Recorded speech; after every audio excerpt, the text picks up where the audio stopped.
سے ماں باپ کا حق اولاد پر ہے تو بچوں کا حق بھی ماں باپ پر ہے. بچوں کا حق نہیں ہے. اگر دین کا علم ہوگا تو دین کا شعور بھی ہوگا. اگر دین کا علم ہوگا رسول پاک صلی اللہ تعالی علیہ وسلم کا عاشق بھی بنے گا. حضرات محترم، یہ مکتب، یہ مدارس، یہ کوئی نئی ایجاد کردہ چیز نہیں ہے. جب ہمارے نبی صلی اللہ تعالی علیہ وسلم دین کی تبلیغ کرنے لگے، دین کی ترویج و اشاعت میں لگے، نبوت کا اعلان کیا، تو کفار و مشرکین نے اس دین کو روکنے کے لیے حضور کو اور حضور کے صحابہ کو بہت ستایا، بہت ستایا. حتیٰ کہ جب حضرت عمر رضی اللہ تعالیٰ ایمان لے کر کے آئے، رسول اللہ صلی اللہ تعالیٰ علیہ وسلم کی دعاؤں کی بدولت،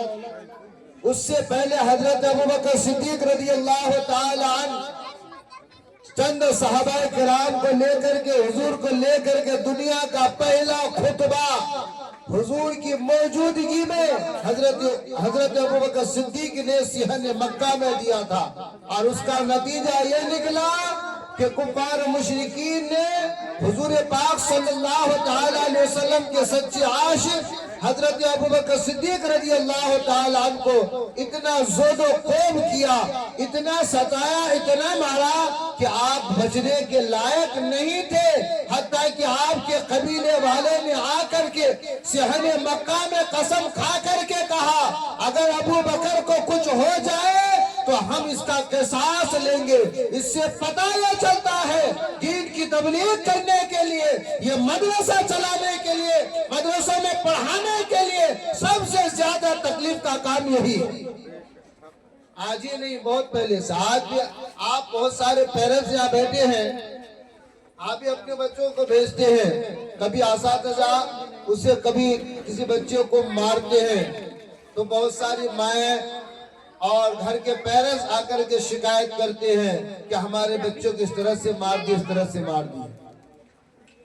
ایسی غلطی کبھی نہ کریں. استاد بچے کے بھلائی کے بارے میں سوچتا ہے. آپ ماں باپ ہیں، آپ کے ذریعے سے اسے دنیا میں بھیجا ہے، اور ان اساتذہ کرام کی محنت سے دنیا میں اسے کیا اچھا ہے کیا برا ہے، اس کی زندگی کیسی ہونی ہے، یہ اساتذہ کرام بتاتے ہیں، یہ استاد لوگ بتاتے ہیں. ہم بھی اسی محلے میں رہتے ہیں. رات دن یہ شکایت آتی ہے، آج فلاں بیٹے کی شادی کرائے تو ماں باپ کو چھوڑ کر کے الگ ہو جاتا ہے، عرس کو لے کر کے الگ گھر میں رہنے لگتا ہے. ماں باپ بیچارے بوڑھے ہیں، غریب ہیں، مجبور ہیں، اسے چھوڑ کر کے الگ رہنے لگتا ہے. کبھی سینے میں ہاتھ رکھ کر کے میری ماں اور بہنیں سوچنا، جس بچے کو آپ 9 ماہ اپنے پیٹ میں رکھتی ہو، 2 سال تک اسے دودھ پلاتی ہو، اس کے سارے نخرے برداشت کرتی ہو، اس سے سارے 10 سال 12 سال 15 سال تک اس کے پیچھے اپنی زندگی کو برباد کرتے ہو، پھر وہ بچہ جب جوان ہوتا ہے، شادی بیاہ کر لیتا ہے، ماں باپ کو چھوڑ کر کے الگ گھر میں رہنے کی بات کرتا ہے. کبھی آپ نے سوچا ہے کہ میرے بچے کے اندر یہ صفت کیسی آئی، میرے بچے کے اندر یہ بات کیسے آئی؟ کیونکہ ہم ماں باپ کی غلطی ہے. ہم نے تو اسے دودھ پلایا ہے، ہم نے اسے پرورش کی ہے، لیکن کبھی اسے یہ نہیں بتایا، بیٹا میں تیری ماں ہوں، میرے قدموں کے نیچے جنت ہے، یہ تیرا باپ ہے، جنت کا دروازہ ہے. سن لے، اگر ہم دونوں ناراض ہو گئے تو دنیا کے ساتھ تم رات دن نمازیں پڑھتے رہو، روزے پر روزہ رکھتے رہو، حج پر حج کرتے رہو، خانہ کعبہ میں ناک لگا لگا کر کے مر جاؤ گے، پھر بھی اللہ تمہاری عبادت کو قبول نہیں کرے گا. جب تک ماں باپ راضی نہ ہو، اور ماں باپ اسی بچے سے راضی ہوتا ہے، اسی بچے سے راضی ہوتا ہے